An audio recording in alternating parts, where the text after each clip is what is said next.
Bonjour Christelle. Bonjour Christiane. Je suis ravie d'être en ta compagnie parce que ça va être une surprise. C'est un nouveau format d'échange qui va se faire sur la vibration, sur ma vibration.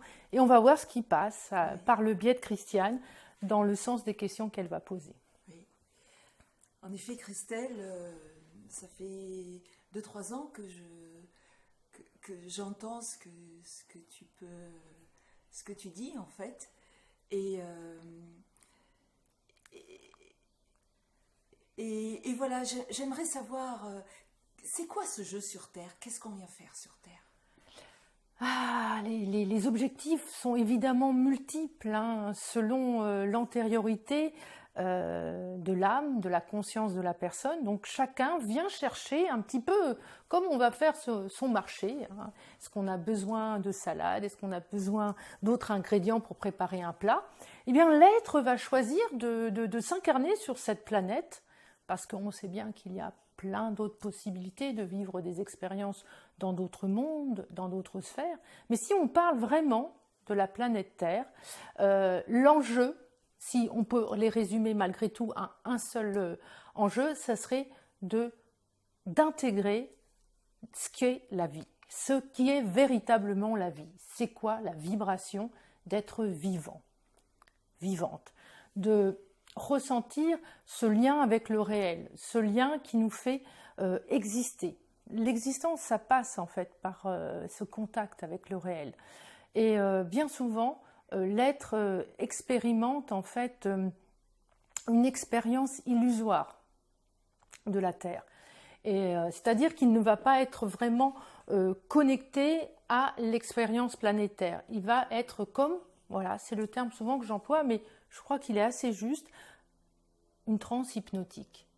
C'est-à-dire qu'il va rêver sa vie, mais il ne va pas la vivre. Et c'est tout l'enjeu. L'enjeu, en fait, de l'être sur Terre, c'est de vivre et de ne pas rêver sa vie. Donc ça voudrait dire qu'il y a deux domaines. Un domaine, comme si deux domaines seraient superposés. Un domaine par lequel il rêve sa vie et un autre domaine où, éventuellement, ça serait une sorte de réalité. Oui, c'est deux lignées en fait, c'est deux expériences, mais l'une est plus intégrante que l'autre. L'autre va être un petit peu comme si on vous montre le descriptif d'un plat, vous allez dire « Ah, c'est intéressant », je prends toujours voilà, cette allégorie de la cuisine, vous allez lire le menu et puis vous ne savez pas ce que vous allez manger, mais dans la description des ingrédients, vous allez vous faire une idée de à quoi peut goûter le plat, quelle va être sa saveur. Et ben, c'est un peu la différence entre lire le menu d'un plat et puis goûter ce plat. Mais comment on sait quand on est vraiment dans le menu et dans le goûter? Comment on sait la différence? Et ben, c'est quand on commence à fusionner en fait les parties justement de cette âme avec l'ego. C'est quand tout simplement le contact de l'esprit passe par nos corps, par l'ensemble de nos corps subtils. C'est qu'il n'y a pas simplement un engramme qui se fait au niveau du passé, d'une lecture de mémoire, parce que je rappelle, souvent je le dis dans mes vidéos, que l'âme c'est intéressant, mais c'est que du passé, que c'est de la mémoire, qu'on rejoue comme un disque plusieurs fois connu, et que le vrai contact il se fait avec l'esprit. Et quand on veut goûter le réel, quand on veut être dans le réel et vraiment élargir sa conscience, parce que on est là, je reprends ta question Christiane, qu'est-ce que l'expérience planétaire ou pourquoi un être vient à choisir de s'incarner sur Terre? Eh bien, c'est pour arriver à reconnecter l'esprit, à reconnecter sa source et à pouvoir la vibrer. Et ainsi de sortir de ce monde endormi. Oui. Que tu nommes hypnotique, hypnotisé, oui. Anesthésié. Transe, distanciation, parce que c'est l'âme, en fait, l'âme, le jeu de l'âme, c'est de nous mettre en distanciation de l'expérience du réel. C'est parce que ça sert un plan derrière. Il y a tout un plan d'existence, d'intelligence qui vivent à travers ce plan de l'astral et à travers l'âme de l'être incarné. Mais l'être, maintenant, doit arriver à se départir et à œuvrer à sa propre identité, je dirais. Et c'est pour ça que quand je parle de la voie d'individuation, c'est de parler, de se sortir de ce jeu de la transe hypnotique et de revenir vers notre identité d'être cosmique. Et c'est tout l'enjeu, en fait. C'est tout l'enjeu de sortir de l'illusoire, des illusions, des mémoires d'âme, qui passent aussi par le transgénérationnel, mais pas que, puisqu'on a plein d'interactions sur d'autres plans aussi, avec d'autres intelligences qui vont alourdir cette charge d'âme.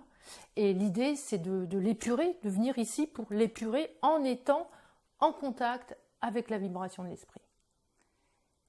Alors c'est comme si il y a donc ce décor en fait qui nous met dans ce jeu hypnotique. Il doit se rejouer sans arrêt, avant que l'esprit, avant que la personne, avant que l'être, parce que je trouve son individualité, ce que tu dis, avant qu'elle sorte de ce décor qui se rejoue sans arrêt. C'est comme une pièce de théâtre. Il y a des gens qui ont besoin de voir plusieurs fois une pièce de théâtre, une scène, avant d'intégrer vraiment les ressorts, les moments intenses, etc. de cette pièce. L'être peut être un petit peu têtu, effectivement, et avoir besoin de revenir, de faire tourner ce disque dur de l'âme pour en ressentir tous les méandres, tous les temps forts, si je puis dire, en revenant et en prenant parfois un habit différent, une époque différente, un sexe différent, etc. Tu as dit têtu, mais des fois c'est pas qu'il est têtu, des fois c'est parce qu'il n'a pas compris. Oui. Il a pas. C'est l'ignorance. C'est l'ignorance. J'ai utilisé le mot têtu parce que ça parle généralement bien. Mais oui, c'est vrai, c'est de l'ignorance, parce que l'ignorance, en fait, amène l'être à être coupé justement de cette intelligence créative.